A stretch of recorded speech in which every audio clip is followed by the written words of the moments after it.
11 points and 12 rebounds for Paul Gasol. Here he is after taking down his old team. It sure was. I mean, they're a hungry team, and they try to be better and get better as we are. So a couple tough ones against them, but luckily we came out on top and got two big wins. What was the difference defensively in that second half for you guys? I think we locked in better, we communicated better, and we got stops. And they missed some shots, or they turned it over. But it was also because we picked up the intensity. And yes, and we won. What about the fourth quarter? You had some putback dunks, and of course, it's a big free throws at the end. So,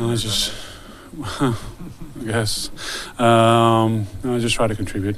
Try to bring energy and knowledge and efficiency out there, and try to help in any way I can. And I was able to make plays tonight, and it was great because I helped the team win, and that's what I try to do. Is this kind of the way it's going to kind of be with you guys, a little up and down throughout games and that kind of thing, so you guys get chemistry? I think as we build and getting to know each other, and our rotations get a little more consistent, it takes a little bit of time. And we're still kind of figuring out what's best and what works best out there and with what players. So we just got to stick with it, communicate with each other, and just get the job done. What did you see from Bruin, his progress, his development? Very good. He's playing with a lot of confidence, bringing in the intensity on the defensive end, and making big shots and big plays on the offensive end. So he's been, I think, very consistent, really taking advantage of his opportunity with the injuries of DeJounte and Derek. So, give him credit, but he needs to continue to do what he's done so far, and because it's his performance. The Spurs able to overcome 35 and 11 from LeBron, and here's James after the loss. I think at one point you were 9 of 12. I'm always successful statistically. True. Were you looking for a 3 or a 2 on that last possession you guys had there?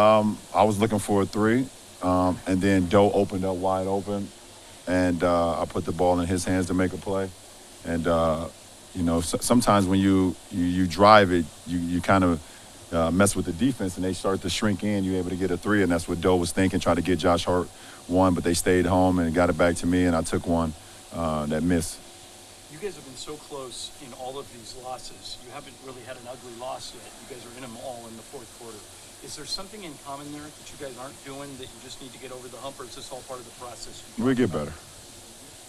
So you're not discouraged by this? We get better. When you guys play better defensively tonight from offense, you had the same reputation so far.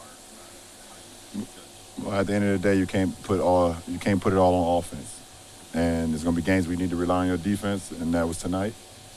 There's going to be games where you just don't shoot the ball well, your fast break points are not as, so when you have those games where your offense ain't clicking like it is, you got to be able to rely on your defense, and we did that tonight. We was down 1. They had the ball, and DeRozan hit a tough 2 over Josh. We did our job, and that's all you can ask for. I know how much you respect the game, and I don't know if you're even aware of this, but you passed 2 milestones tonight. You passed Shaq in field goals, and you passed Dirk on the all-time scoring list. You're a pretty big student of basketball. How does that make you feel, passing guys like that? There's guys that I've, played against, played with, watched before I even got into the league, admired, was in awe of. Dirk has always been one of my favorite players. I think Shaq is the most dominant player to ever play this game. So for me to be in the same conversation with those guys in anything that we're talking about as far as basketball, it's a tribute, as far as just being humble and, knowing where I come from, being from Akron, Ohio, a small town where, most African-American kids don't make it out of. It's just anytime I'm able to do something like that, I give it all back to my hometown and the kids that's just like me.